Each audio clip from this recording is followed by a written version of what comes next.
Hello guys, welcome back to this Power BI interview question series, and we are at the set 3. Previously we looked at set 1 and 2 where we encounter some basic level Power BI questions and intermediate level Power BI question, and in this set we will going to look some advanced level questions which is helpful for you guys if you are going with the 1 or 2 years of experience. Okay, so let's get started with the session. So our first question is, explain the concept of incremental data refresh in Power BI and its benefit. Okay, first of all, incremental data refresh is a functionality in Power BI service. Okay, and what it is, the incremental data refresh in Power BI allows you to refresh data, only the new or modified data since the last refresh. What this means? Okay, first of all, if you are adding the data into your Power BI, okay, from various system like databases or something like that, so incremental data refresh is the functionality where you have to refresh the data which is added recently, okay, rather than refreshing entire data set, and this improves the performance and reduces the resource consumptions, particularly for large data set. Okay, so for example, if you have a retail shop and you expect that your peak hour is in Diwali, okay, so for that the sales expected during the Diwali period will be higher. So in that case you will turn on the incremental data refresh, so that on the weekly or daily basis, whatever criteria you will choose, the data will be refreshed accordingly and added into the Power BI report, and the data which is historically available or the past data which remain as it is, which significantly improve the performance in the Power BI overall. Okay, I guess it's clear for you guys. So incremental data refresh is the functionality in Power BI which allows us to refresh only a new and modified data. Clear? Next question is, how can you implement the advanced analytics and machine learning in Power BI? Okay, so advanced analytics and machine learning can be implemented in Power BI using techniques such as integrated R or Python scripts, leveraging Azure machine learning services, or using custom AI visuals. So first of all, when we get the data into the Power BI, we'll use various connectors. Among those connectors we have Python scripts as well. In the Python script you can write the explicit code to connect with the sources or databases or anything like that if you want to scrape the data from the web. Then those scripts will fetch the data for you. Okay, this is, and using this connector we can do the advanced analytics leveraging Azure machine learning services. Okay, there are many machine learning services developed by Azure, which is a cloud service platform, and we can incorporate these services into the Power BI and it can be seamlessly integrated because it's a Microsoft product only. Okay, and then using the custom visuals. So custom visuals is a functionality particularly used for building the customized visualizations according to the user requirement. Can be developed by using the JavaScript or front-end technologies. So by using this we can customize our visuals and finding the insights better. Clear? So these are some of the ways we can implement advanced analytics and machine learning in Power BI. Let's move to the next question. So next question is, what is Vertiquep engine and how does it optimize data storage and retrieval in Power BI? First of all, what is Vertiquep engine? The Vertiquep engine is an in-memory data storage and query processing engine used by Power BI. It optimizes data storage through columnar data compression and enables fast query performance by leveraging in-memory processing and parallelism. What this means? Vertiquep is an inbuilt memory engine which can be used for processing the data and fetching the query. Okay, and also it uses the columnar compressions. So we know that when we connect to the data sources like Excel file or databases, so there are two ways: either we can import it or either we can use direct query mode. Okay, so if you using import mode, okay, then those data will be compressed, and this compression is done by Vertiweb internal engine. And the advantage is that after compressions we can see the improved performance, better visualization load, and a reduction in the stacking of visualizations or operations in the visualization. It also do the parallelism. What is parallelism? Parallelism means that we can do one or more process simultaneously. Okay, one or more process simultaneously. This is called parallelism. I guess this is clear for all of you guys. So what is Vertiweb engine and how does it optimize the data storage? So it uses the internal engine uses the data compression methodology like columnar compressions and then parallelism to optimize Power BI reports and dashboard. Okay, let's move towards the fourth question we have for the day. Explain the concept of composite model in Power BI and when they should be used. Okay, so first of all, composite model in Power BI allows you to combine both import and direct query resources within the same model. Okay, so as we know that when we connect to the data sources, and after that, after connecting to the data sources, when you try to fetch the data from that data source, either we can do the import mode or either we can do the direct query mode. Okay, so when we use import mode, then the data will be compressed, and when we use the direct query mode, then the data will be in the destination system. Only the query will retrieve the desired data. Okay, so this is the difference between direct query mode and import mode. And when we combine those two things like direct query mode and import mode, then it is called as a composite model. Okay, they should be used when you need to combine large data set with the real-time or semi-real-time data sources, maintaining optimal performance and flexibility. Okay, got it? Let's move towards the fifth question for the day. What are the considerations for optimizing data refresh performance in Power BI services? Okay, so first of all, we know that data refresh is used for getting the newer data into Power BI system. So for optimizing data refresh performance in Power BI service involves considerations such as scheduling refresh during peak hours, optimizing data source queries, reducing unnecessary data transformation, and leveraging incremental refresh where possible.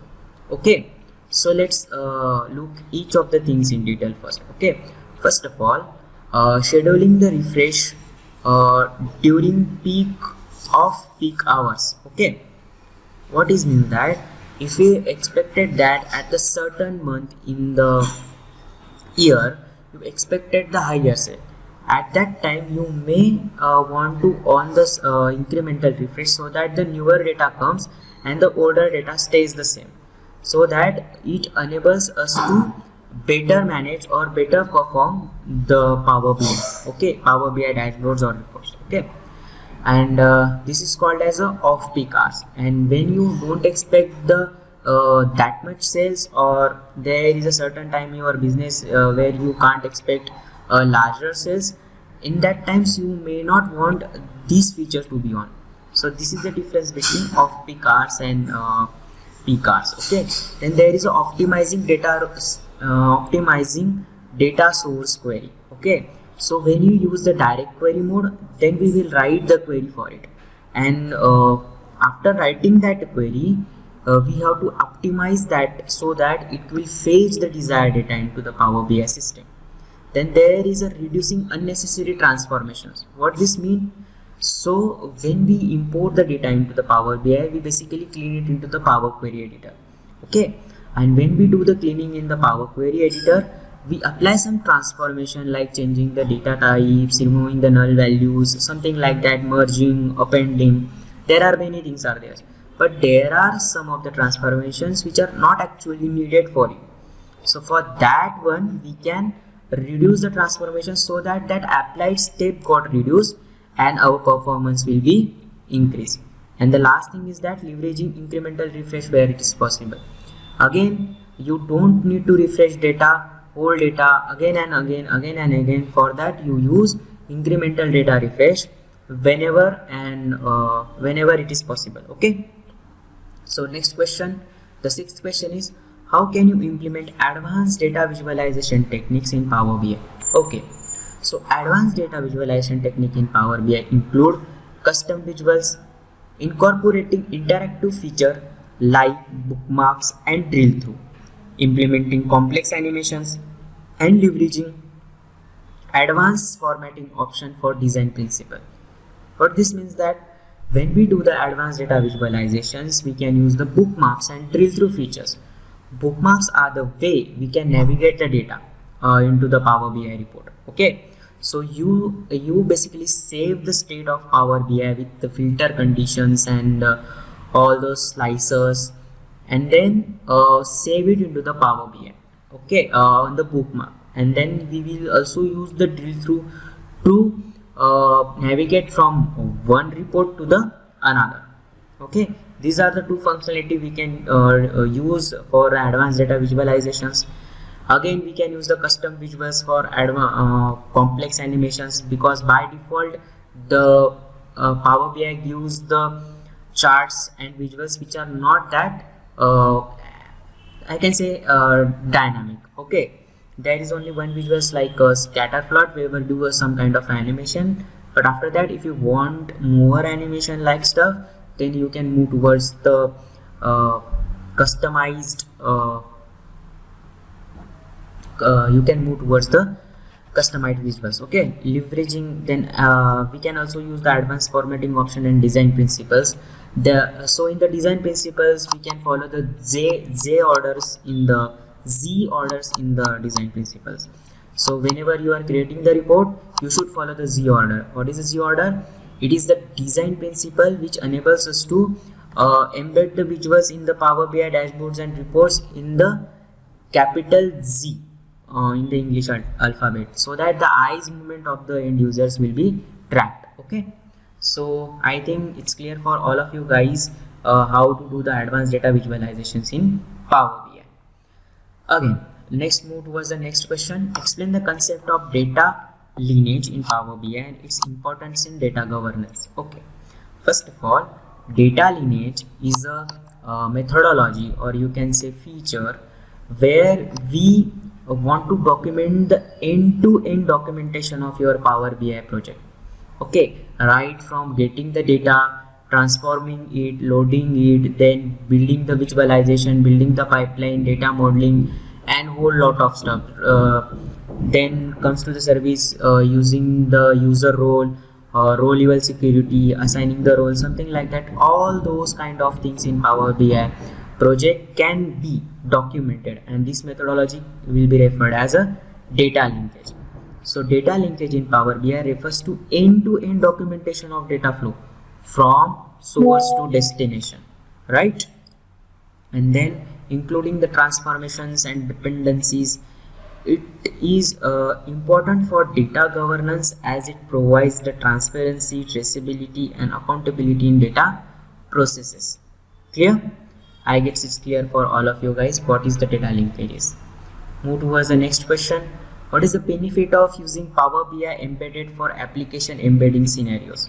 Okay, so as you all know that whatever visualization you create in the Power BI, we can embed it into the websites or apps to show to the end users. Okay, so Power BI is the features that enables us to do that. Okay, so Power BI embedded allows developers to integrate Power BI reports and dashboard directly into the custom applications, providing the seamless analytics capability without requiring user to leave the application environment. It offers scalability, customizations, and white labeling options for embedding scenarios.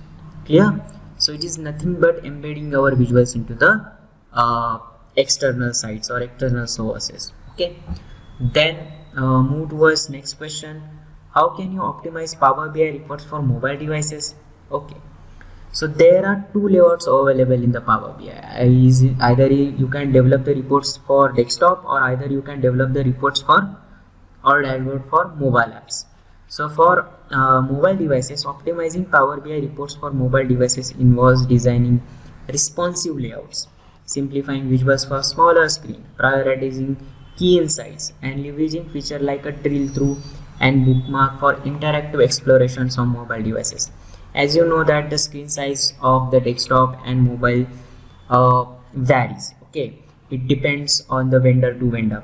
So for each vendor you should have that calculations and build the report accordingly. For that, Power BI gives you a feature of building the dashboards and report specifically for the mobile apps, right?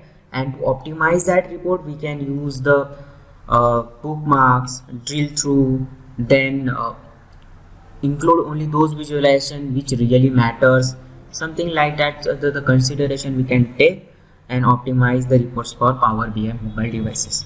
Clear? Move towards the last question of today's session. Explain the process of data linkage in Power BI and its significance in regulatory compliances. As we know that data linkage in Power BI involves documenting the flow of a data from its source to its consumption, including transformations and dependencies. It is significant in regulatory compliances as it ensures transparency, accountability, okay, auditability in the data processes, helping organization to meet the regulatory requirements such as GDPR or HIPAA. Okay, so basically these are the organizations which track down the regulatory compliances in the Europe and North America. Okay, so if you are talking about the regulatory compliances in context of the India, you can have a various agencies for that, and those agencies can go towards checking your regulatory compliances, and for that data linkage is an important methodology, so that you can document each flow of your Power BI visuals and dashboards, and also it enables us to view the data transparently, making it accountable, so that where is the data coming from, where it is go, what is your end user is that. So all these kind of things can be well documented and then published, so that all the stakeholder in the game will be informed. Okay, so I guess this is clear for you guys, the data linkage concept, and these are all the questions we have for this sessions. We will meet into the another session of Power BI interview question. Till then, bye.